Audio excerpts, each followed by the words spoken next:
There we go. Let's try that. All right.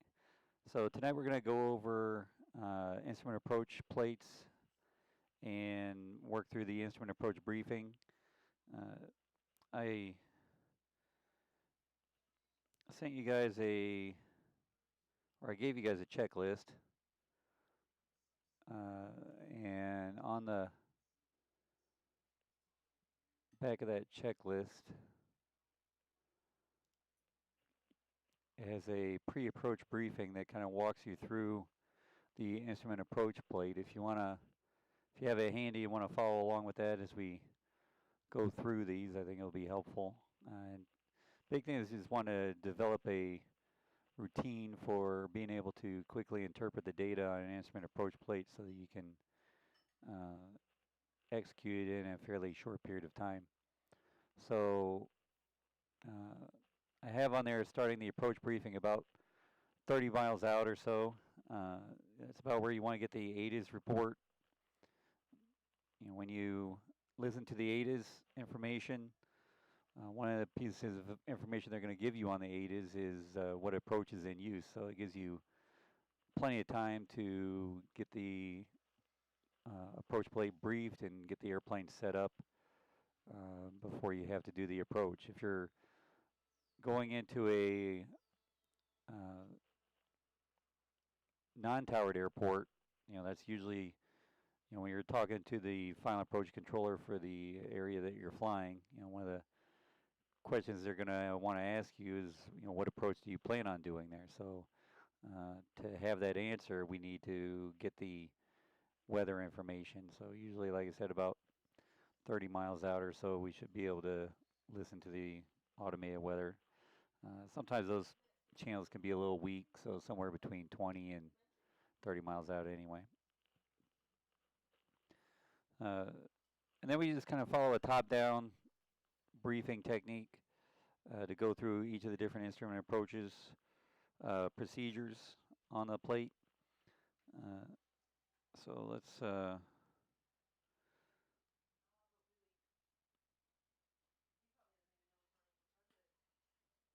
for example, we'll just start by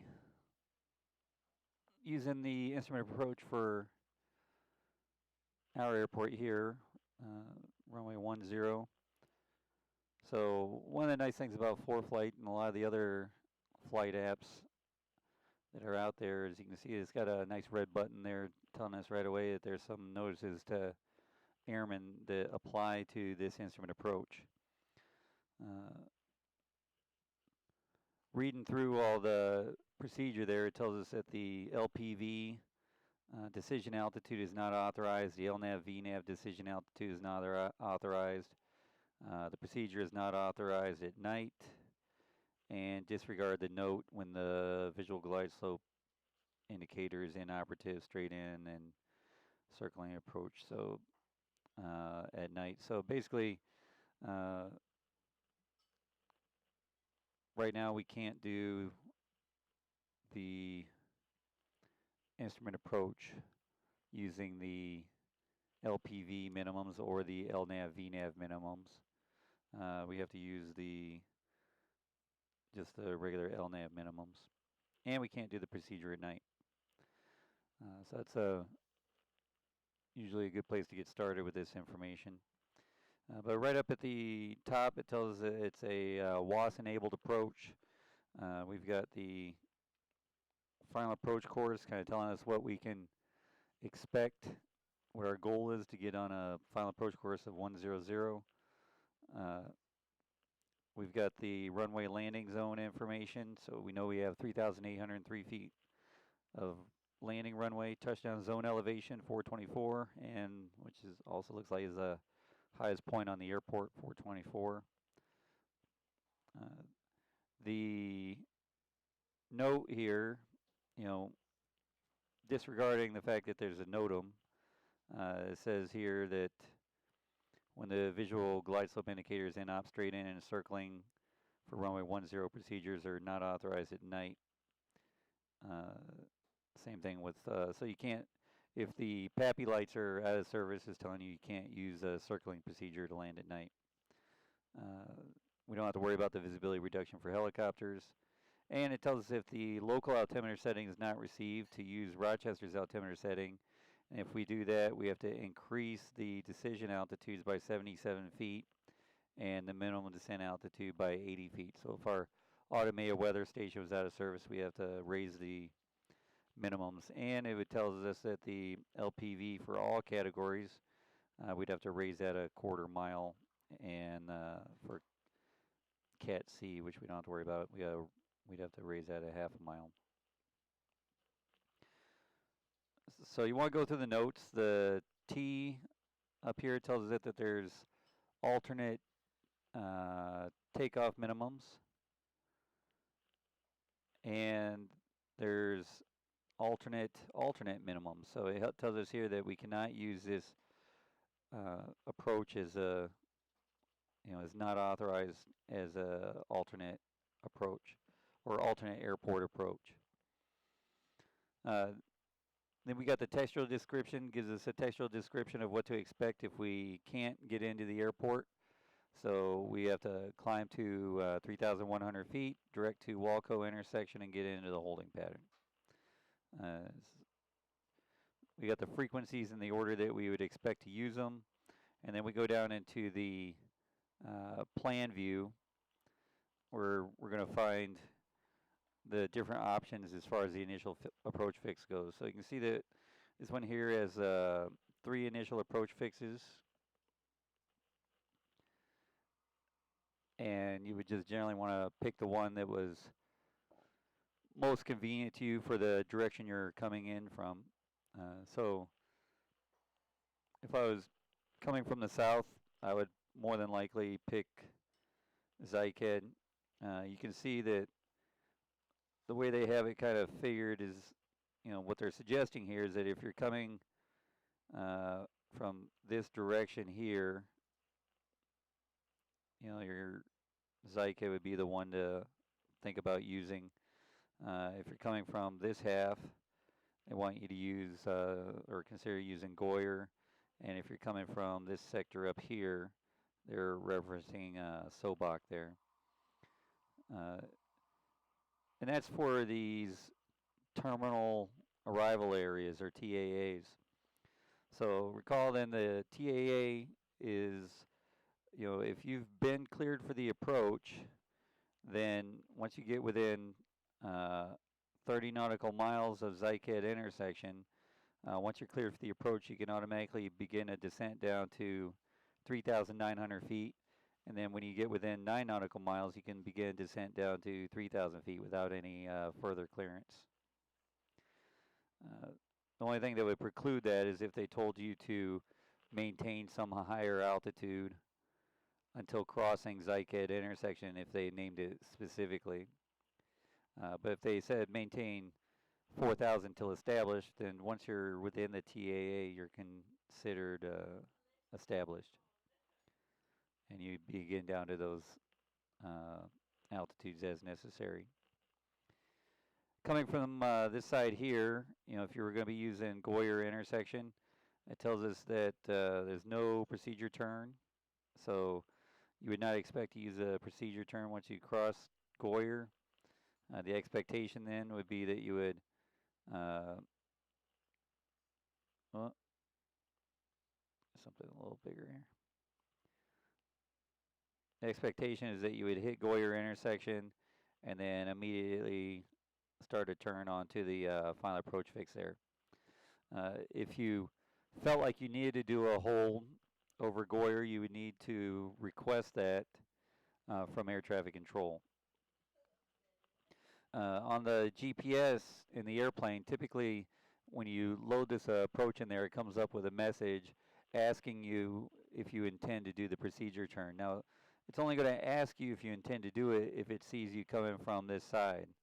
If it sees you coming from this side, the GPS is not going to give you the option. It's just going to load in that procedure turn, the holding pattern procedure turn, into the GPS so that you can use that to get established on your way inbound. So if we did choose to use Goyer intersection, and there's nothing saying you can't, but if you did choose to use Goyer intersection from this side, you would be expected to use the holding pattern as your mechanism for getting established inbound and continuing the approach from there. Uh,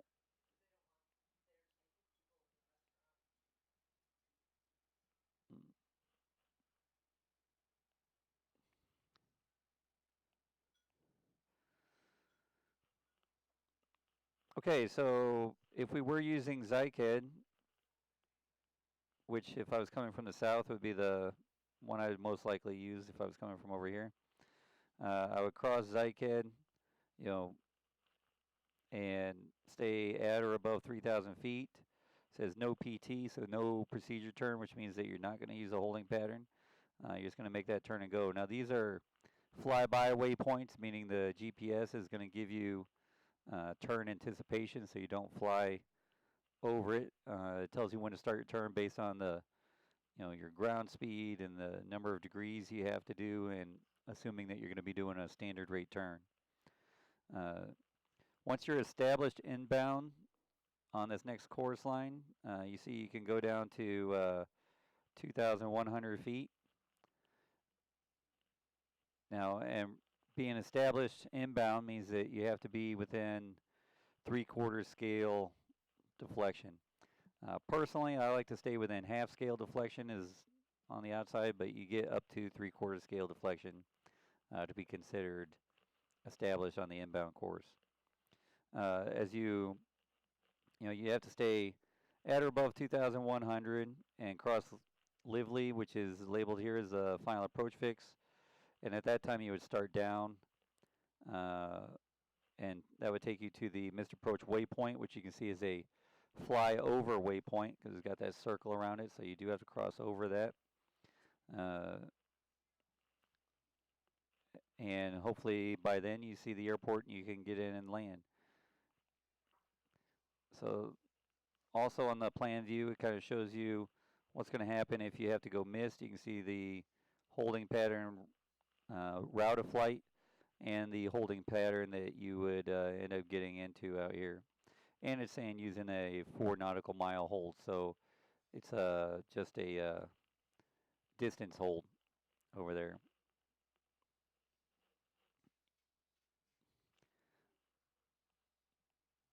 And given that this is a GPS approach, I mean the GPS is pretty much going to tell you what to do when you get into that holding pattern. Once you get done with the plan view, the next thing you want to do is come down and look at the profile view. So on the profile view, it tells us that during our procedure turn, if we were at some higher altitude, crossing Goyer, as we're going outbound, so assuming that we're kind of coming from this direction over to Goyer intersection, once we crossed out, cross Goyer, we can immediately, as we're turning outbound, begin a descent down to, but not lower than 3,000 feet. Once we get turned around and back in, we stay at 3,000 feet, and we cross that, and we head down to 2,100. So that's our step down fix here. That's also the glide slope intercept altitude that as you cross over on the, you should be at or above glide slope intercept altitude. The glide slope intercept altitude is the recommended altitude to join the glide slope. Especially important with ILS approaches because it just ensures that you're not going to be catching any erroneous glide slopes or anything weird. So once you cross that, you can start down. Now, if you were doing this using LPV films, then you would catch that glide slope and start down. And given that we are, if you're flying an approach at 90 knots, what category aircraft would we be in? Why don't somebody go ahead and type that up there? Here it doesn't matter really what category you're in if you're doing, unless you're category D, and if you're category D, you're not coming in here anyway. But what approach category you use is going to give you the minimums for the approach. So our descent altitude, which is the altitude at which our decision altitude, the altitude at which we make a decision, is 760 feet. And so if you have the three things necessary to continue down on the approach, you can continue down below 760. Otherwise, you have to initiate a immediate go around and a climb out on the executing the missed approach procedures. The minimum visibility that you have to have for this approach is 1.25 mile. And if you're at 760, that's going to put you 336 feet above the ground. So that means that, reasonably speaking, we'd have to have, at least a 400-foot ceiling to be able to get in there and land. Remember, the stuff in parentheses is for military aircraft, so we don't have to worry about that. The if we, doing the approach based on the NOTAM, where we can't use the LPV minimums, then we have to stop and go no lower than 940 feet, and we have to have a mile visibility, and that's going to put us 516 feet. So reasonably speaking, you'd have to have forecast, at least about 600-foot ceilings to have, to be able to get down below the clouds enough to see the airport.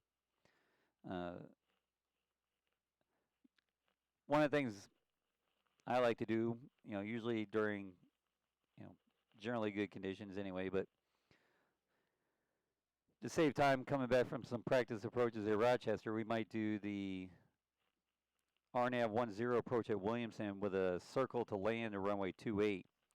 And if we're intent on circling, then we need to stay at or above 1,000 feet, and we have to have 1 mile visibility. Here we have the graphical version of the missed approach, which shows us that we just have to go straight to 3,100 feet over to Walco intersection, and that's where we're going to get into our holding pattern.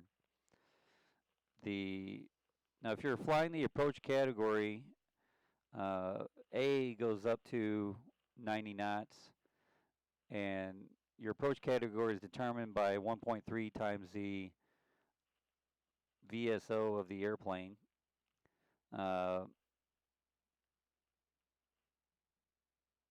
Your stall speed. Now, that being said, if you're flying the approach at a speed higher than 90 knots, so 91 or better, then you would have to use approach category A, or I'm sorry, approach category B minimums. I think B takes you up to about 120 knots, and then it turns to approach category C. But typically, for the airplanes that we fly, we're going to fly them in either category A or B. And you can see in this case, none of that would matter because both category A and B all have the same approach minimums. When you're doing the approach, generally speaking, once you turn inbound, or sometimes even just prior to crossing Goyer, air traffic control is going to say radar service terminated, change of advisory frequencies approved, report cancellation of IFR on this frequency or flight service on the ground. So when that happens, we still maintain our squawk code and we still retain our IFR flight plan, but we are released to go to the common traffic advisory frequency. And as we do that, you want to report usually about 10 miles straight in, and then make additional reports as necessary based on the traffic load at the airport if it's VFR conditions. But otherwise, it's good to call a 3-mile final and a 1-mile final. And then, tell people what you're doing. Are you just doing a low approach, touch and go, full stop landing, just so they know how to, do their spacing.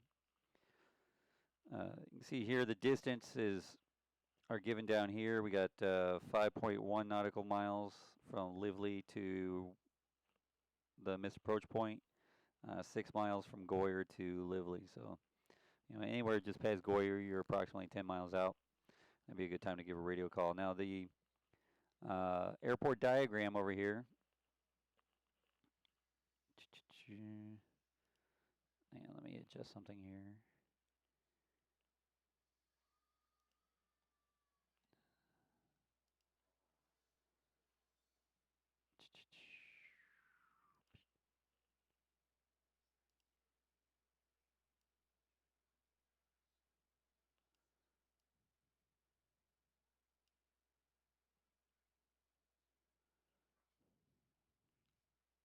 There.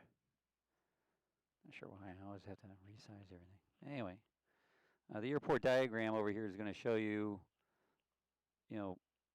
the course line that you're arriving at the airport at here.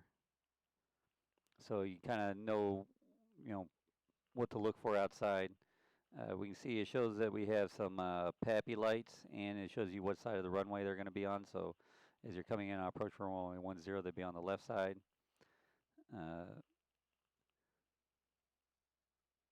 It tells us how to activate, or the L means that the blackened in L tells you that we have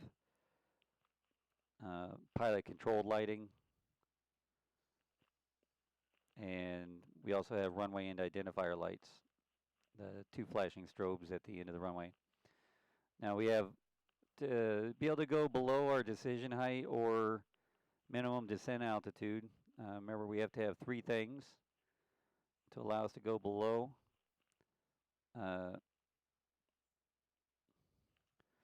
One of those 3 things is the airport environment. The other one is the flight visibility in statute miles. And lastly, we have to be in a position for a normal landing using normal procedures.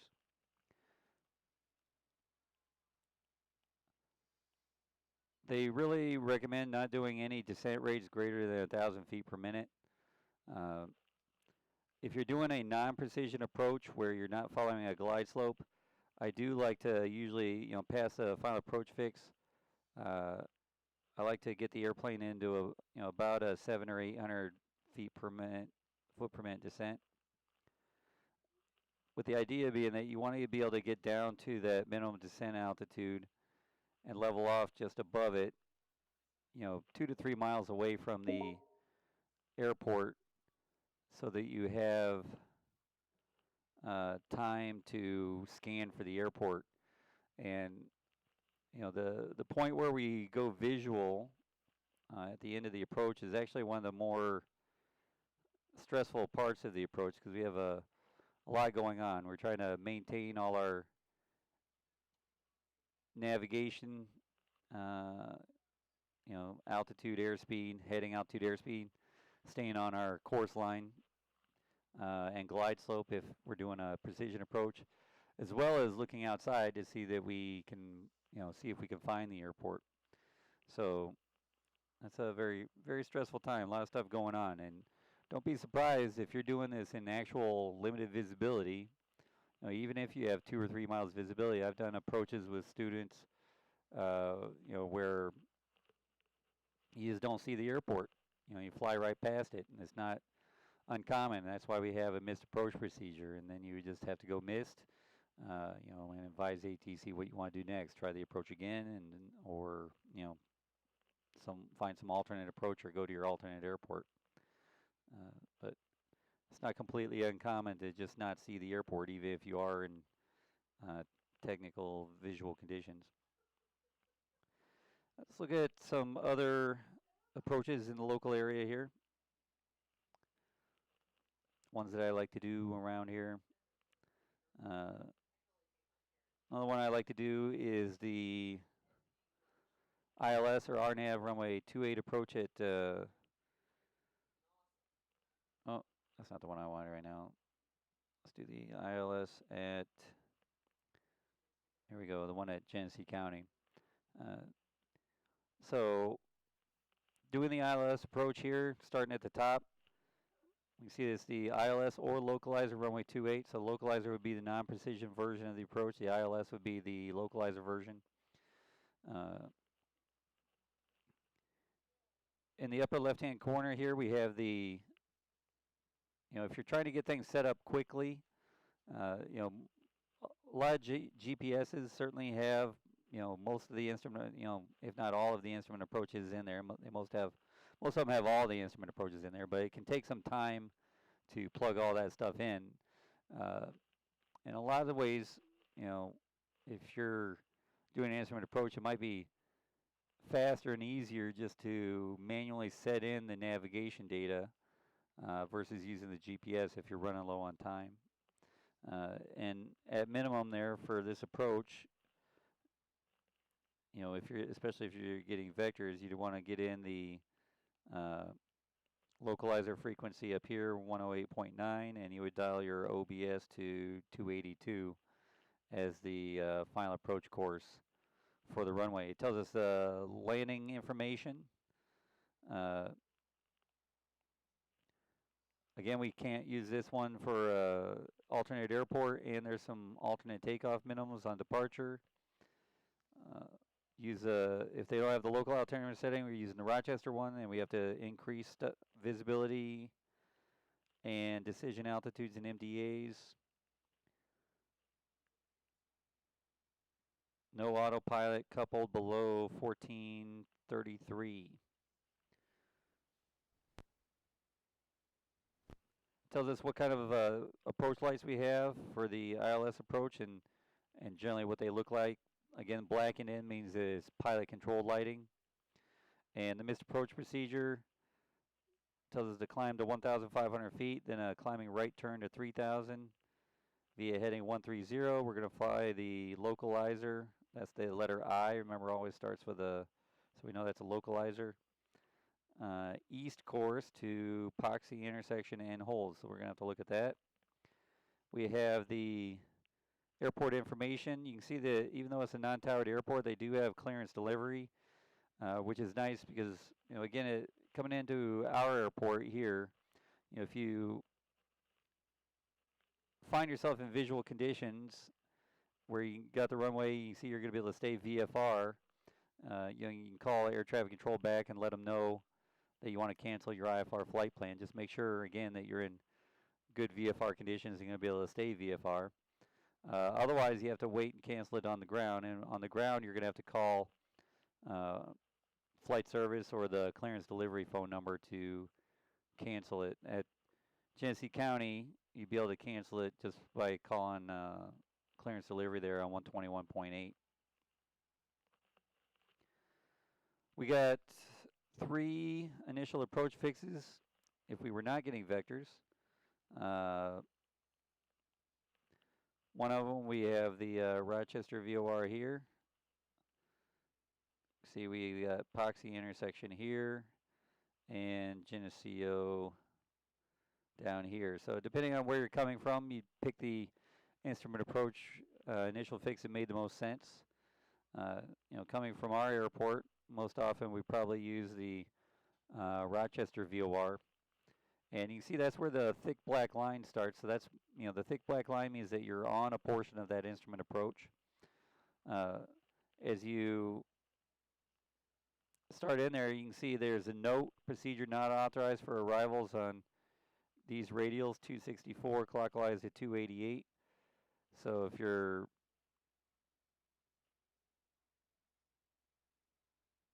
.264, so somewhere out there, clockwise, 288. So if you're coming from that direction, you would not be able to use this procedure.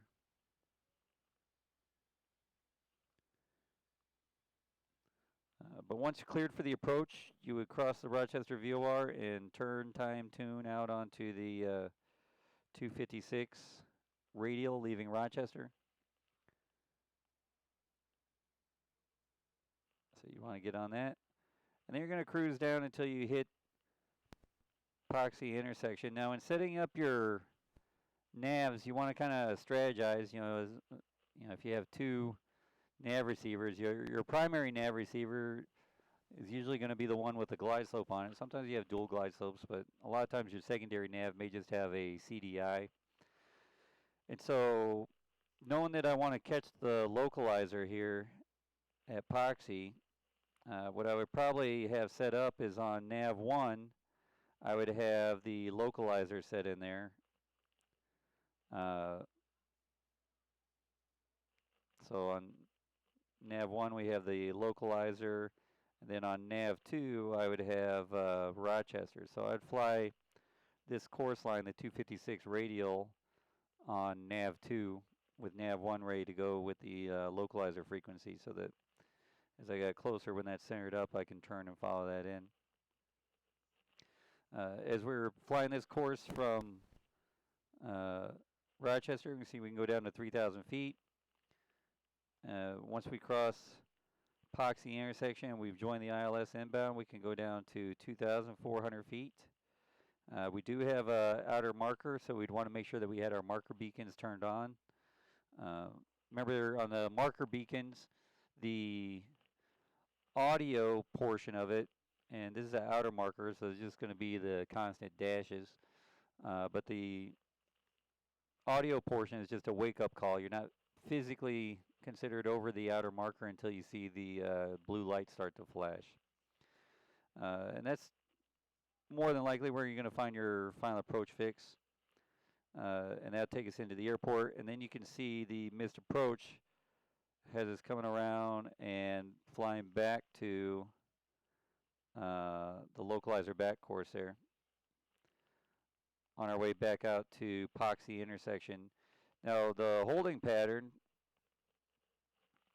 for the hold, you're going to see as we come back is not this holding pattern here. It's depicted is this one up here. So you're actually going to be holding, if you have to go missed, over there. So that's why you'd want to leave, nav 2 ready to go on your other one, so that you'd then be able to go back and use it for the holding pattern. If you were coming from Rochester and doing this approach, you don't have any reason to have the Geneseo VOR tuned in. Just like if I was doing this procedure from the Geneseo VOR, I would put Geneseo VOR on nav 2 and have the primary approach on nav 1 as I flew in there. So just one or the other. You don't have to have them both for this procedure.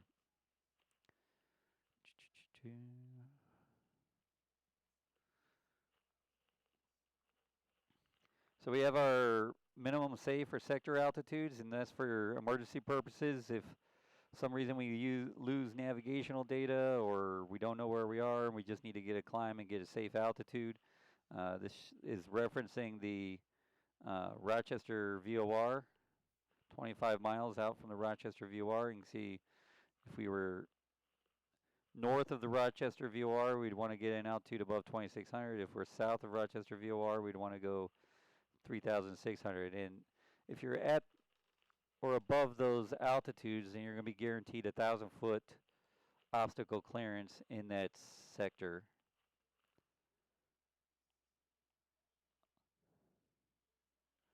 Looking down at the profile view,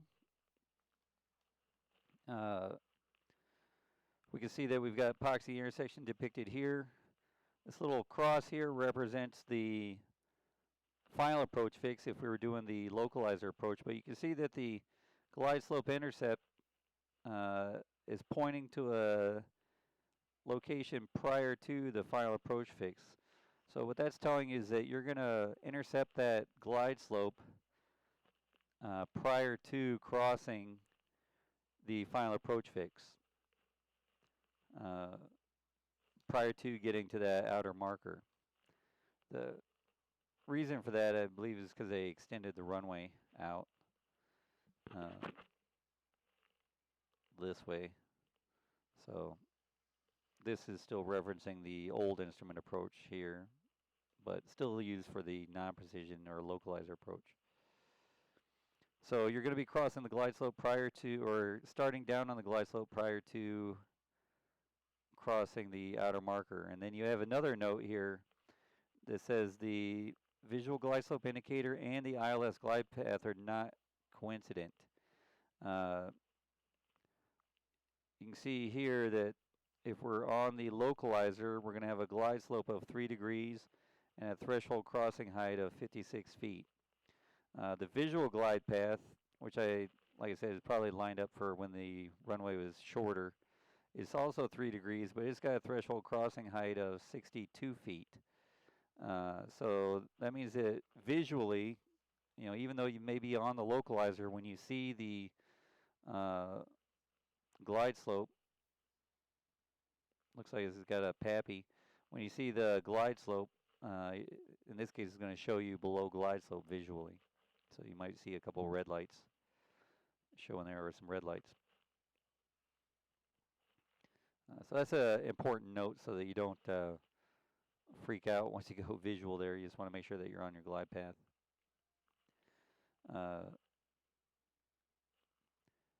Again, if you had to go missed, you're going to go straight to 1,500 feet, a climbing right turn to 3,000 feet on a heading of 130, and you're going to join the localizer back course and fly that back course then on the way back out here. So what that means is that your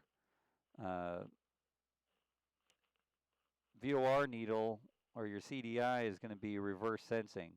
So if you were on this side of the glide path, it's going to look like that.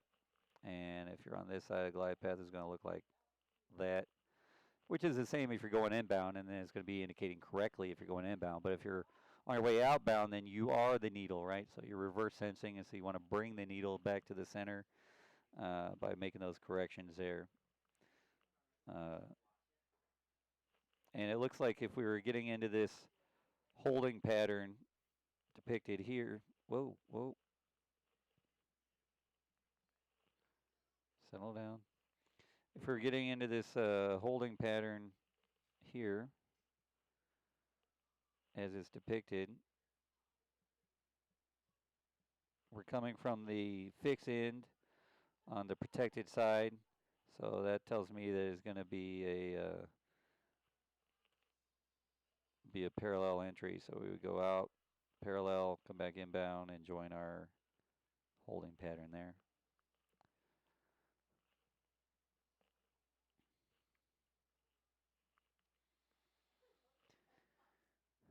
You can see here shows how we're going to be approaching the airport head on there, and you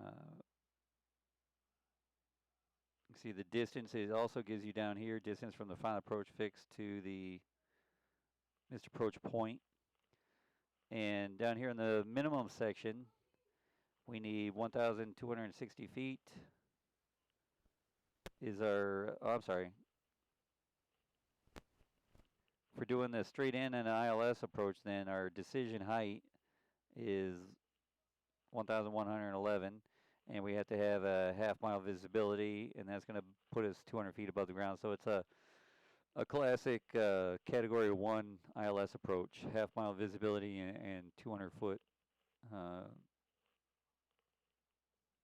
go-around point there, or missed approach point. If we were doing this as a localizer approach, then we would not start down below 2,400 until after we crossed the outer marker inbound. That's when we would start down. And then we want to make a 700 to 800 foot per minute descent down to 1,260 feet. We need still a half-mile visibility, but we're going to be a little higher, so we need probably about a good 400-foot ceiling there to make sure we're going to be able to get in.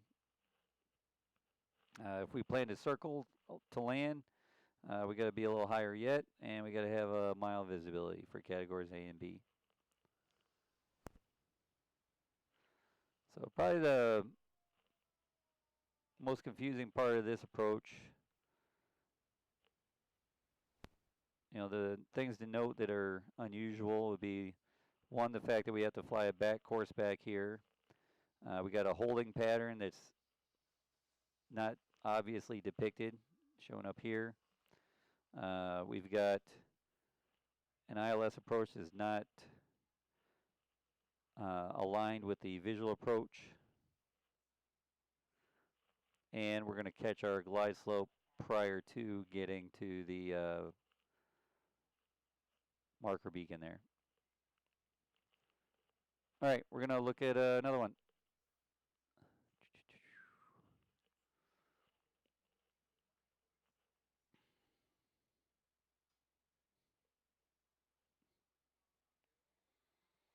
Hmm.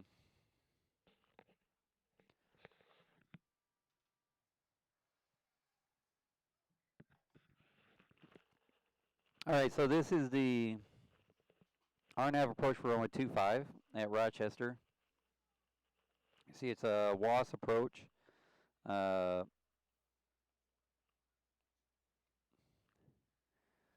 do, do, do. It's got a final approach course of 256, and we got 4,000 feet of runway. Touchdown zone elevation 547.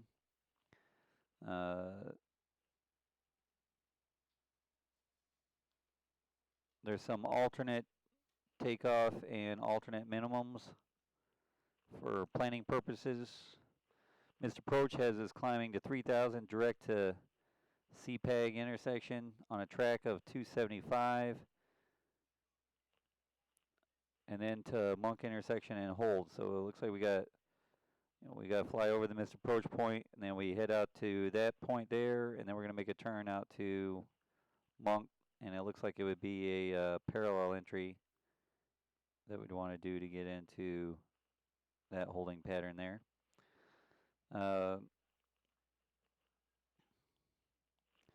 Says radar required for this approach, which tells you, you'll see that there is no initial approach fix on this. So if for some reason Rochester's radar was out of service, you would not be able to do this instrument approach because they're going to manage you into the approach.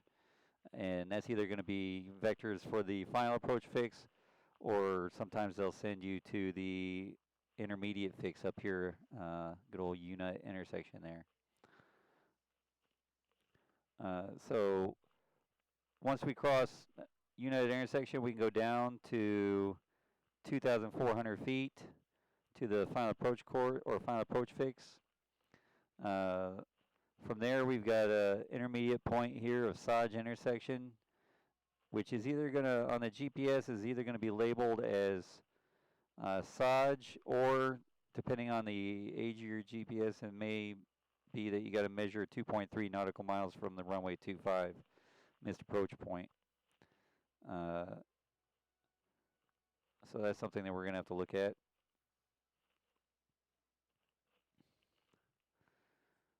Here we can be down as low as 3,000 crossing unit. So again, when they give you the, if you're getting vectors to final, your GPS is not usually going to mention or show you that intersection on there. It'll just show the final approach fix of Tunley. And so, one of the pieces of information they give you as you join the final approach fix is your distance from the final approach fix. And you'd also want to look in your GPS to make sure that you're within 6.9 miles so that you can start down to this next altitude here of 2,400. Even though this one is a non-precision approach, you may still get a glide slope for it. The GPS, WAS-enabled GPS will make one up. So it may say LP plus V or LNAV plus V to show you that it's deriving a glide slope for you. And the glide slope from here would be 3 degrees, and you would cross the threshold at 40 feet. Now, because it's a non-precision approach, we have a step down here of 1,300. So, if we did not have any glide slope data, we would just start a descent to stay at or above 1,300 till we cross Saj, and then we would start down to our minimum descent altitude. If you're following the glide slope down, you'll see that you're hitting Saj intersection, pretty much probably right at that 1,300 feet. And then you would have to continue down and stop at your minimum descent altitude. So we have LP, which means that you're getting localizer performance. So you're going to get the same increase in sensitivity that an ILS localizer gives you. So it's a little more accurate than the LNAV approach, which is just giving you 0.3 nautical miles, you know, full, left or right of your course line past the final approach fix. So if we're going to stay, once we get down to or past Saj, we can go down if we're doing an LP to stay at or above 1020, and we have to have 1 mile statute mile flight visibility. We got to have 470. That's going to put us 473 feet above the ground, which means that we're generally going to need 500 or better ceiling to be able to get in there. Where people goof up on this one is this one has something called a VDP, or a visual descent point. What a visual descent point is, it's a reference point that even if you have the three things that you need, the airport environment, the required flight visibility, and you're in a position to make a normal landing, you cannot begin your descent from the minimum descent altitude until you're past that visual descent point, which is 1.4 nautical miles to runway 25. So you have to wait till you're past that point before you can start down.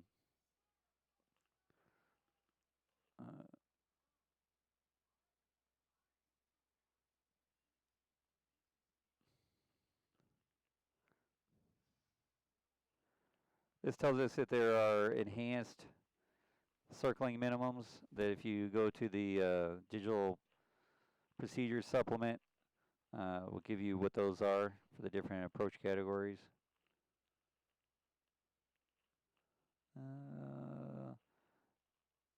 Shows you here on the final approach course to the runway.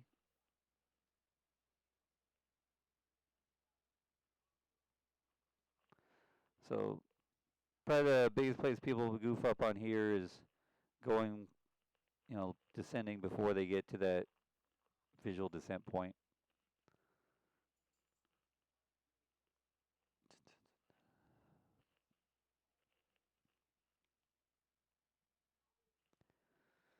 Now remember, if you, for any reason, have to execute your missed approach early, you would start your climb, but you need to keep flying until you get to the missed approach point before you do any additional turning to fly the missed approach procedure.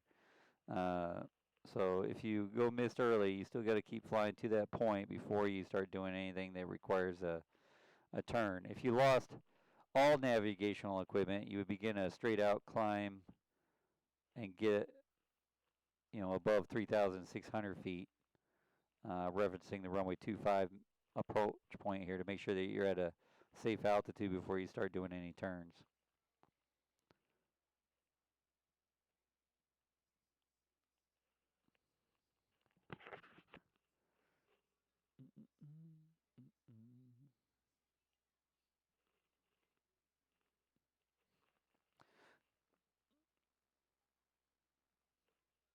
Okay, now what we're going to do is look at a few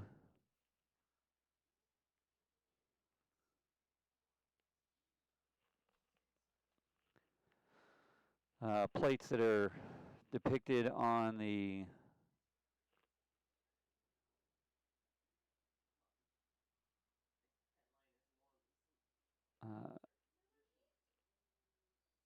test here.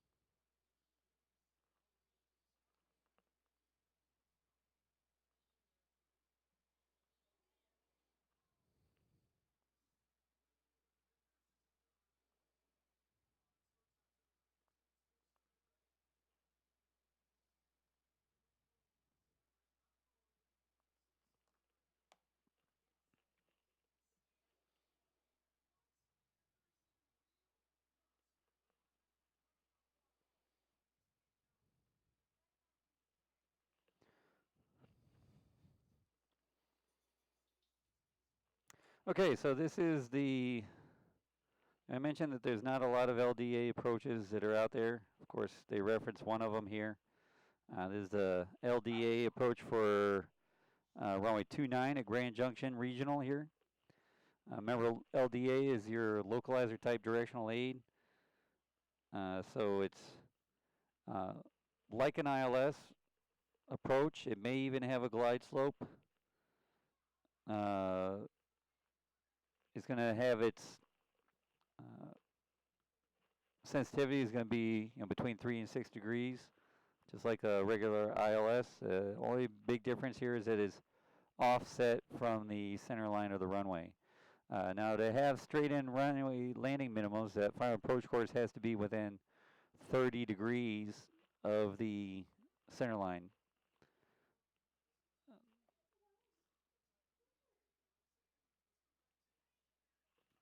So you can see here that we're landing runway 29, and we've got a final approach course of 312.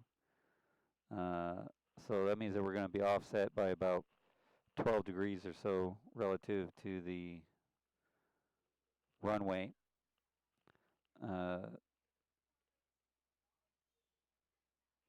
says here autopilot coupled approach not authorized within 2 nautical miles or 2 DME. So you have to turn off the autopilot past 2 nautical miles. We have the missed approach, which is climb to 7,000 via heading of 300 degrees, then climbing left turn to 10,000 direct to the VOR and hold. So you can see that depicted here. So we're going to be holding right over the old mountaintop there.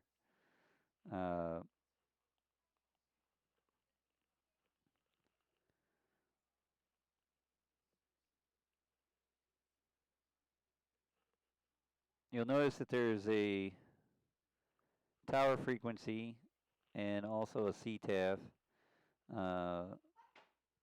So that implies that it's not a full-time tower.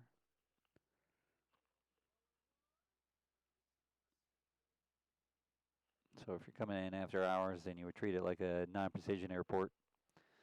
We got initial approach fixes. We've got SPADA initial approach fix. Looks like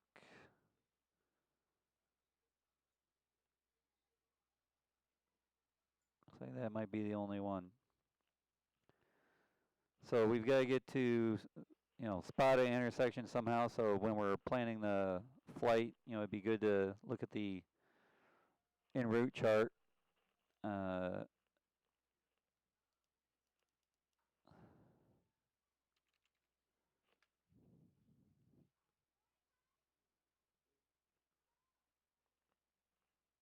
Let's see, what is this? GJT, sorry.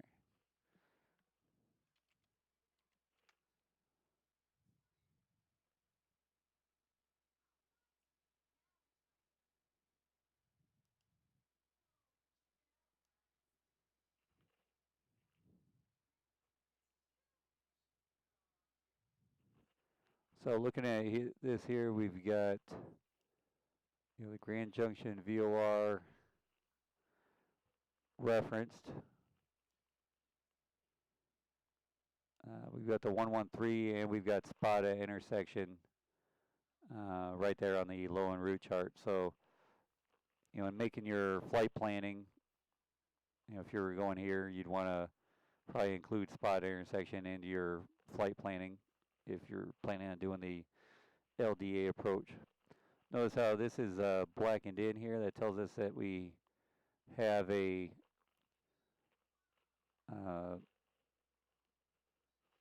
it's a compulsory reporting point. So if you are not in radar contact, or if they say radar contact lost, then you have to report crossing the Grand Junction intersection. We have some minimum crossing altitudes with the X's there. And it looks like if we were going to be going southbound, let's see, was that the Victor 484? See if that's referenced. No, that one's not referenced. Well, if we were going southbound on either of those, Victor 391 or the Victor 187, we'd have to be at 10,700 feet prior to crossing the Grand Junction VOR to head down on those course lines. Going outbound on the 113 here, we'd have to, do a minimum climb gradient of 200 feet per nautical mile up to 11,000 feet after crossing Grand Junction VOR if we weren't already there. Looks like we'd probably want to have some oxygen on board for this approach. But anyway, looking at the approach procedure, once we got to spot an intersection, which is referenced by the Grand Junction 21 DME,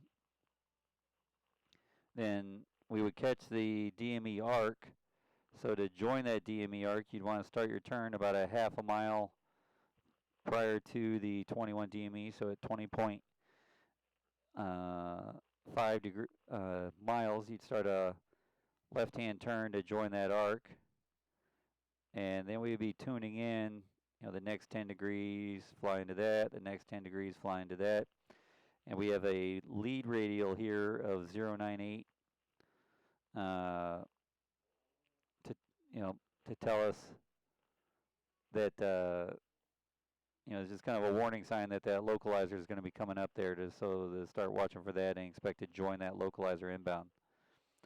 So there's another one where, using dual VOR receivers, we'd want to kind of strategize where we put which one where, so they'd be able to fly the approach and also have the localizer signal ready to go.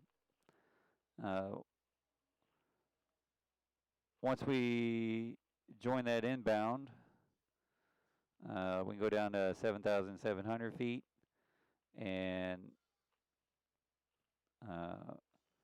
once we cross this point here, we can go down to 6,800, which is probably taking us to our final approach fix here, and then down into the airport. So we can see that here. While we're on the DME arc, we're going to be at 8,500 feet.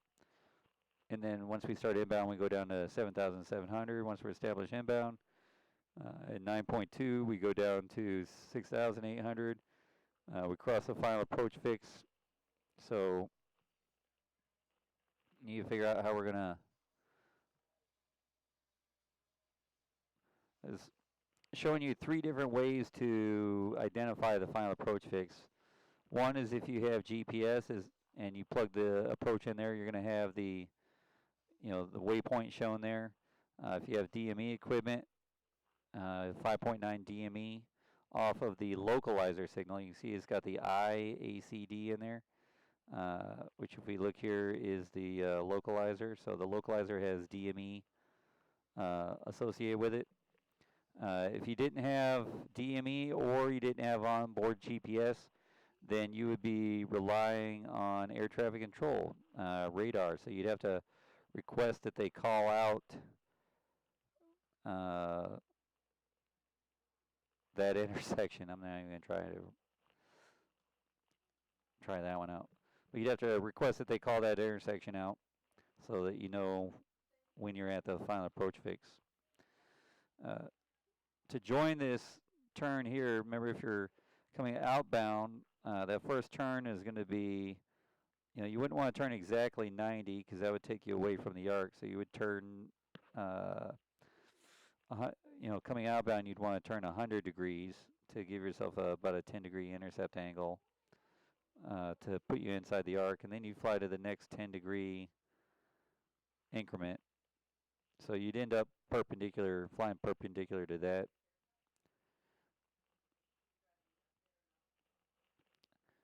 We've got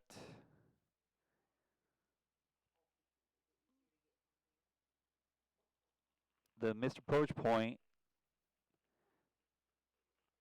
The options that we have for the missed approach point would be the IACD localizer, 0.6 miles.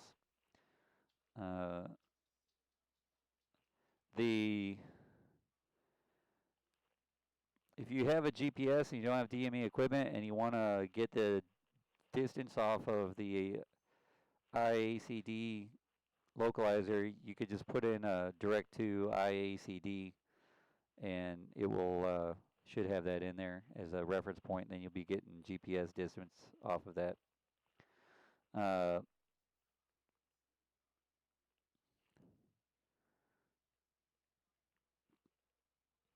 See, after we cross here 6,800 at the final approach fix, we can go down to 5,400, and we got to have 1 mile visibility. That's going to put us 542 feet above the airport. So again, we got to have at least a 600-foot ceiling, and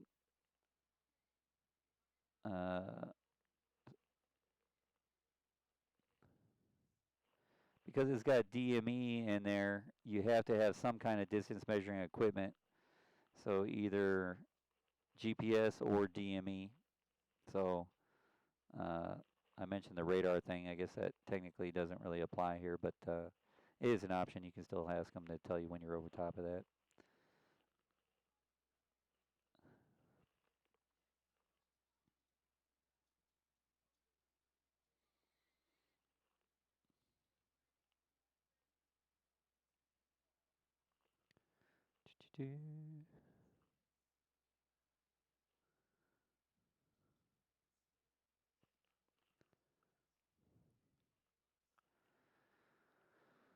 Okay, so coming off of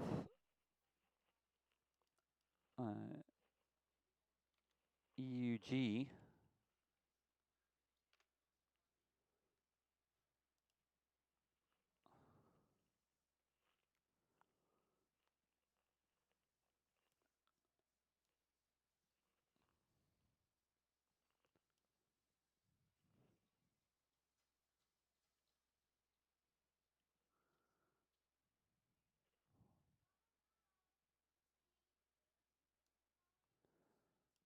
we've got the optional, we got the initial approach fix. If we're coming from the north, we could use the Corvallis initial approach fix here. And so you'd want to, it would be a good idea to include that as part of your route planning to get you there. And from there, you're actually on a portion of the approach.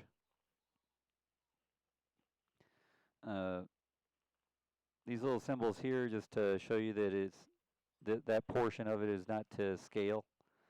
But after you crossed Corvallis, you would start inbound on the 131 radial.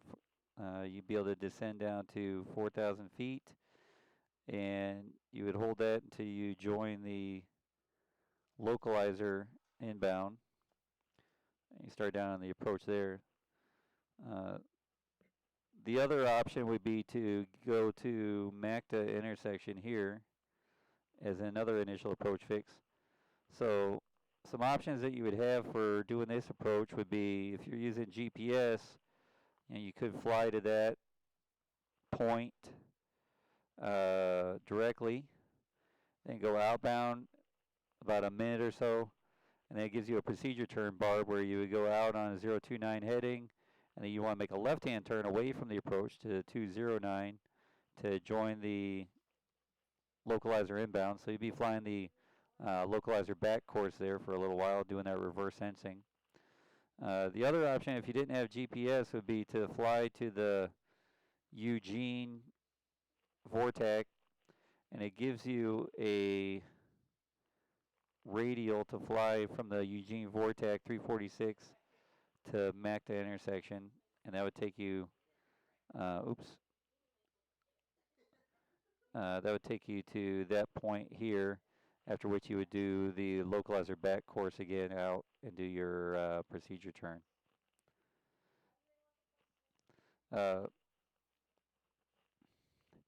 You see they have multiple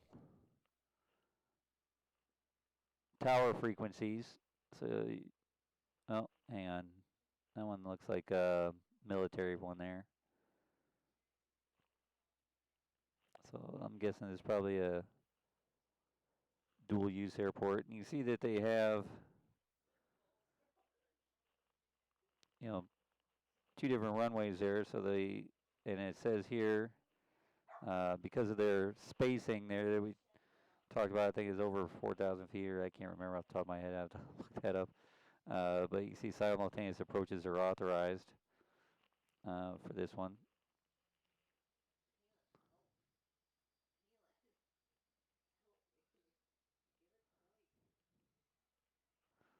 Let's see. Other than that, it's pretty straightforward. Once you got turned inbound, once you cross MACTA intersection, you can see that crossing MACTA, we have to be at or below 6,000 feet at MACTA intersection. And then from there, we can descend down to, while we're doing the procedure turn, and stay at or above 2,500. Once we get established inbound on the procedure turn, so we can go down to 2,500 here, and then once we got established inbound here, we can go down to 2,000. And that's where we're going to catch our glide slope. You can see the glide slope and the final approach fix are both located at the same spot. And we would follow that down. Now, all of these step down fixes here are only applicable if you're doing the localizer approach. If you're doing a straight in for ILS, you're just going to catch the glide slope and take that down to your decision height of 5,000 or 564 feet. And you have to have 1,800 RVR.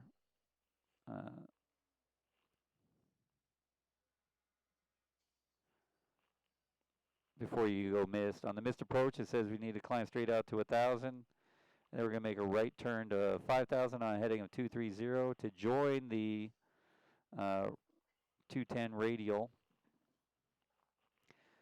One of the things you got to be careful about whenever they have you joining a radial is that when we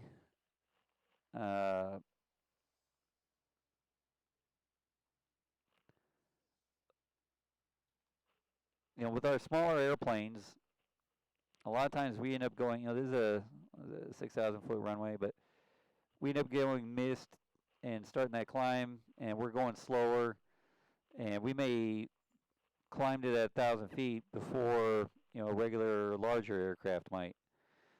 So as we start making that turn to, the intent is that you would have to turn to 230 degrees to intercept that 210 radial. But as you're climbing out to that 1,000 feet and start making that turn to 230, you want to make sure that you look and are watching that radial, because you may already be there. And you may not have to have that huge intercept angle. So problems I've seen in the past, because Rochester, for example, has, and their missed approach for, I see this happen a lot on the missed approach for the ILS runway 4. We'll go missed, and the missed approach has you turning to a heading of 135 degrees to join the Rochester 096. So what I've seen happen in the past is we'll execute the missed approach, and by the time you get turned there, you're already over here, and now you're flying away from the 096 radial. And that can really be confusing, because in your head, you're planning on intercepting it, and you've already flown past it. So anytime they have a climb to and then turn to an intercept heading, it's good to make sure you have that radial that you're looking to intercept ready to go, so that you can see, by the time you turn there, I'm already there, let me just continue flying outbound.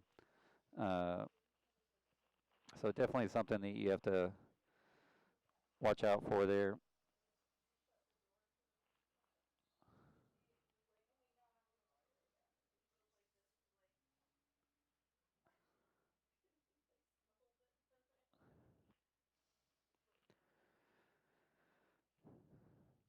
Now you always want to be careful of, this one's, if we're doing a localizer approach, then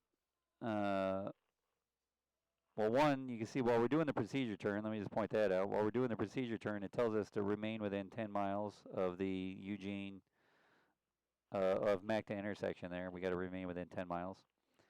The little asterisk here tells us that, it's localizer only, so these only apply to localizer approaches. And if we're doing that localizer approach, we got a step down here. So past that, we got to be at 2,000 crossing MACTA, and then we can go down to 1,360, and we can stop. Cross that.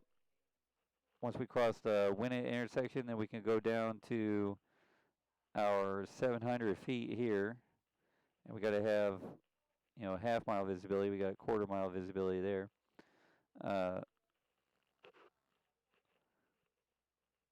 But we got to stop at 700, and then we got that visual descent point. So you can't begin your descent into the airport environment, even if you see it, until you have crossed that visual descent point.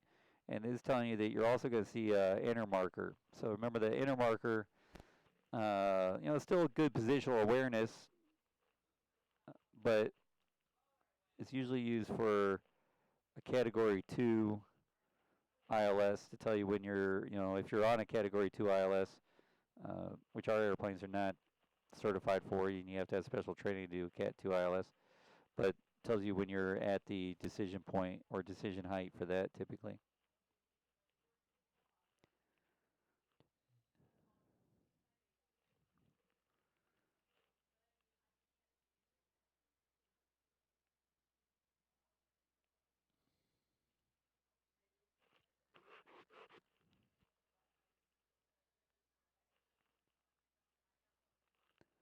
Looking at arrival procedures,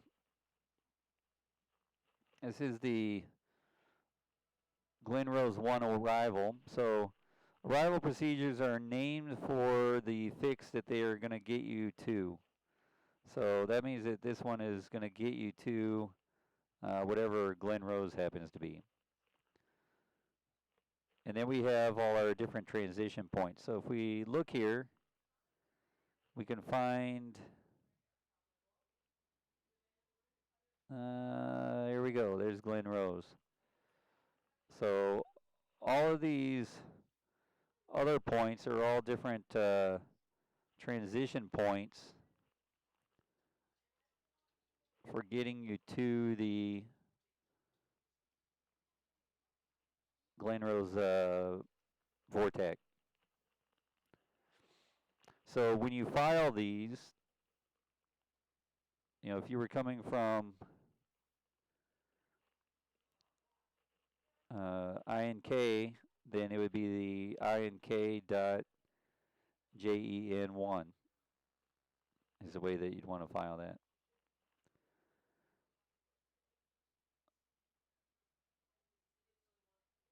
And then from Glen Rose, it shows that here on this second page here. If we were flying this using Vortec, then it looks like we would be busy. We'd want to have that on our secondary nav. There it goes. Looks like it caught up there. Looks like we want to have the MILSAT Vortec on our secondary nav so that we can identify all of these different fixes as we proceed inbound as necessary. Radar required. So if the radar was out of service, they're not going to be able to do anything for you there. We got some turbojets landing north. This means that you need to be at that particular altitude and at that particular speed. So they would expect to be 10,000 feet and doing 250 knots. Turbojets landing south need to be expect to be flying at 280 knots. Down here we have all the transitions that were shown on the other page. So that was the one I pointed out there, the INK.JEN1. So it's just telling you what to do from there, all the course specific references. Then they have the thence. So the thence is for all aircraft. So all aircraft from JEN Vortec We're going to go out on the JN083 thence. If you're going to be landing north, you're going to go to Boove intersection, Isabel intersection, and then depart Isabel on a heading of 075. If you're in a propeller plane landing south, you're going to go to Boove, then to Curly, and then depart on a heading of 015. And then from there, you're going to expect radar vectors to your final approach course. So remember, you're not on a portion of the arrival procedure until you've crossed and are on the heavy black line.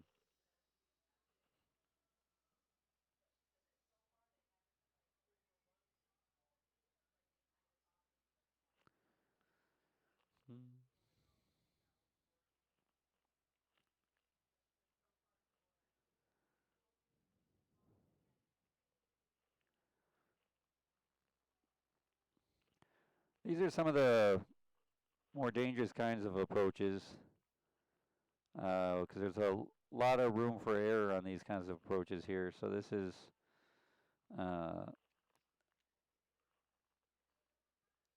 any approach that has multiple step-down fixes. You really have to be on the ball there.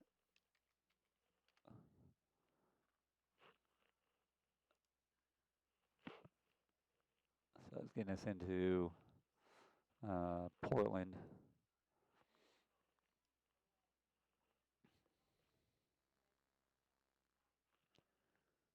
See, they have,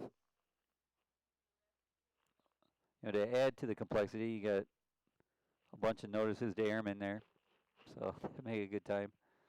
So you got a lot of reading to do to get ready for this approach. You got multiple tower frequencies depending on what runway you're landing on. Just one approach control frequency, so that's handy. They have the digital AIDAs now, so you get to hear a nice robot voice. And looking down here for initial approach fix, so looks like the initial approach fix is going to be Creek intersection here. That looks like the only one that I see that they're referencing there. They do have a feeder route that's going to help you transition from the en route portion to the approach portion. So I'd want to include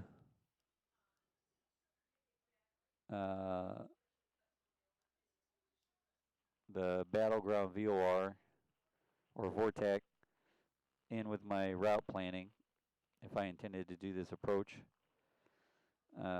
So we would cross the battleground VORTAC and then fly outbound on the 054 radial. We'd be able to go down to 5,700 once we're authorized. And that's going to take us to our initial approach fix, Creek intersection. And then to get established inbound, they have us doing a procedure turn. So again, that's referencing the localizer. So here's another one where you'd be reverse sensing going outbound. Go out about a minute or so. It tells us here to remain within 10 nautical miles during our procedure turn. We go out here to 344, and then we're going to make a turn away from the approach to 164 to join the final approach course there of 029 on the way back inbound. Now, why these are dangerous is, one, you're obviously in a very mountainous area, and two, you just have multiple step-down fixes, so it could be very confusing and get yourself disoriented there as far as positional awareness when you have so many step-down fixes there. So you really got to be careful on one of these approaches here. So once we cross the approach fix outbound, and we could start down to 5,700. Inbound, we'd have to stay at 5,700. Looks like the maximum authorized altitude crossing Creek is 10,000, so that's the highest we'd be able to be there. So anytime you have a line on the top, that's a maximum authorized altitude. Remember, a line on the top and bottom means you need to be at that altitude, and a line below means you need to be at or above. So here would be 5,700, and then we just have multiple, depending on what we're using. If we're using GPS, then we're going to have all these named intersections here. If we're using DME, then we have all these distances here that we got to reference for all the different step downs. But we're going, 5,300 down to 5,400 down to 3,500 down to 2,300, and that's where we're going to catch the final approach fix at 2,300. Now this is a non-precision approach, given that it's just a localizer approach. So there's no glide slope, and we have to have distance measuring equipment. And that's why it doesn't list any timing down here. Anytime distance is used or a waypoint is used as your missed approach point, they're usually not going to list any timing down there if DME is required. Once we cross the final approach fix, we've got if we want to cross the threshold from here, we have to have a slightly higher glide path, 3.43 degrees. But we can go down to 1,120 to whatever that intersection is. And then from there, we can go down to 700 feet. We got to have a mile visibility. And again, we have another visual descent point. So even if we see the airport, we can't start down until we're past the 2.8 distance off of the GPO localizer signal. So again, we got the iGPO, so that's what we'd have to have tuned in for the distance information there. Doing a missed approach, climbing right turn to 4,200, back to the battleground VOR. We're going to catch the 160 radial on our way back there. So it's just giving us a turn that we have to turn to. It doesn't specify a heading, so it just says to go join the 160 radial. And so then we catch that and go there. So you probably want to set yourself up for, a standard 30 to 45 degree intercept angle to join that. And remember that, you're going to want to have tuned in the reciprocal because you're going to want to catch it and go to the vortex. So instead of the 160, you're going to want to have tuned in 340 to go inbound. Then once you get in there, you got your holding pattern here, which by a couple degrees is technically, you got 160 and 344, so there's a whopping 4-degree difference. So your GPS might tell you to do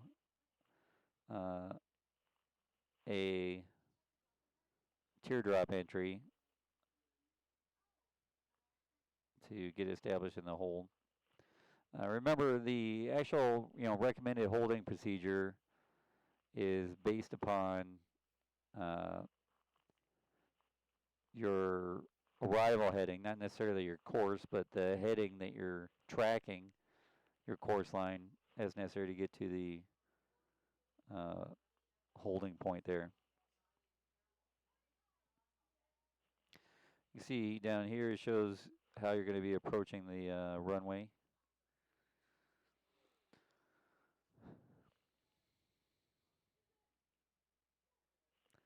Is your minimum safe altitudes.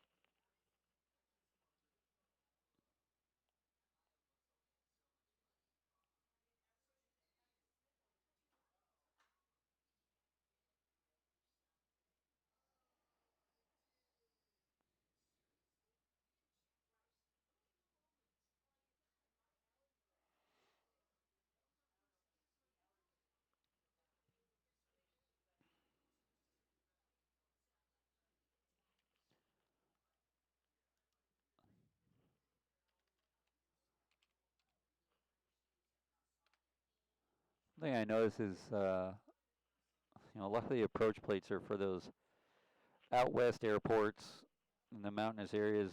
They're usually going to be the ones that have the more complicated approaches. Here's one for going into Billings.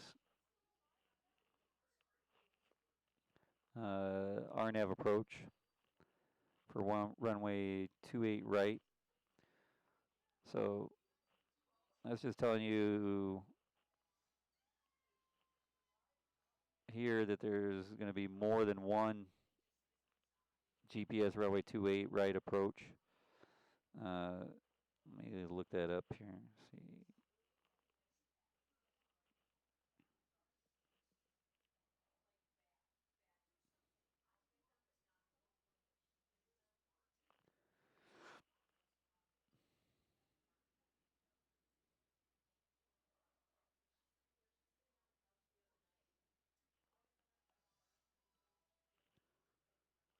All right, so they have the GPS Yankee approach, which is just a standard one, and then we have the RNP approach if you're using those kind of minimums. You can see that's giving you the curved approach path, so that's part of the next gen type of approach. So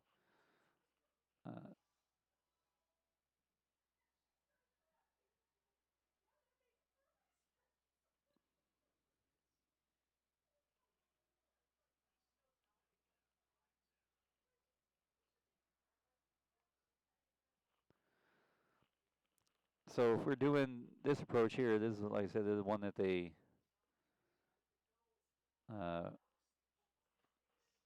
reference on your instrument test questions. The big things here are they're giving, we got multiple initial approach fixes depending on where you're coming in from, which one is most convenient. But as you approach those approach fixes, again, it gives you specific altitudes. So here it wants you at 6,300 feet at a speed below 230 knots. Same thing here at 6,700 below 2,000 or 230 knots. Here they want you at 9,000 feet crossing that and no faster than 220 knots. From there, from your initial approach fix, you just fly from point to point. So we're going from Grizz intersection here to Dopic or whatever that is. Then we're going to make a left-hand turn to 334 down to 3,000 or 6,000 feet here till we get to that one, Wygood. We're going to go down to Pictou, which is the final approach fix.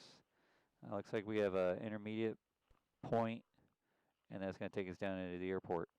So looking at the profile view, coming up to Wygood intersection, we have to be at or above 6,000. Then we go down to 5,000, where we're going to catch our glide slope for a LPV approach or LNAV VNAV. And then we can take that down to our decision altitudes depending on the type of equipment we have. If we're doing it as a LNAV only approach, then we have to stop at 3,800 and we have that visual descent point to contend with. Other than that, there's really nothing big going on there.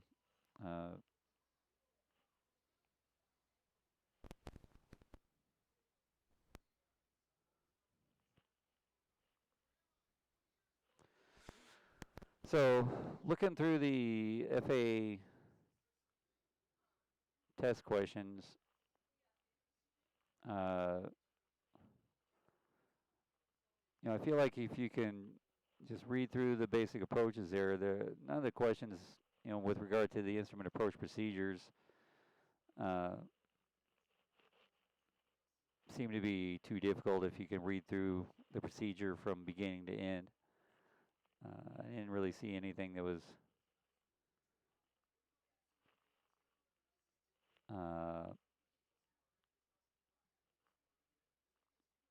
really tricky.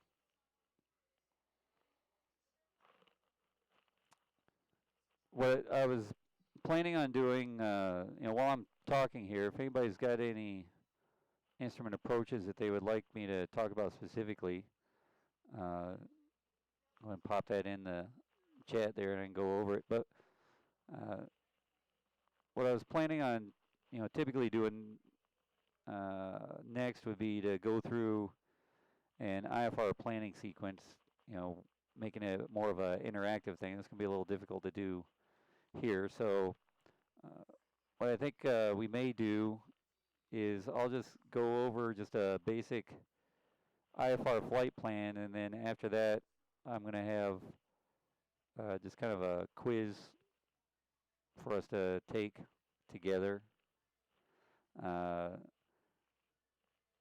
using the testing software. There's a little bit of a lag in this about, so from the time I ask a question, it's about 3 seconds till you guys see it, and then another 3 seconds till I see responses at minimum. So it'll be a little slow going, but I think we can. What I'd like to do is I'll go through and the test questions and pick some representative questions of the different ones out there, paying closer attention to some of the trickier ones, so that you can get a feel for the style of questions that you're going to be contending with for your studying for your written exam. But I think it's about all I need to go over tonight. So if you have any plates that you'd like me to go up, pop them up now. Otherwise, I think we'll go ahead and sign off for tonight. And then next week, like I said, we'll go over a little IFR flight planning exercise, followed by some typical FAA test questions that we can go through together. See how you guys are doing with those. I'll be getting the responses to the questions away from the chat, so you won't have to feel funny about putting the answers up there. So you just keep them to yourself. But other than that, I think that's all I've got for tonight. So I don't see anybody popping any plates. So thanks for joining me, and we'll see you next week. Next week might be, depending on how it goes with the questioning, might be a little longer than normal. But I also intend on it probably being our last session. That's the last thing that we need to go over. So between now and then, I'll send you some information for review. And we'll see you guys next week for the last one. So thanks for joining me, and we'll see you next time. Thanks.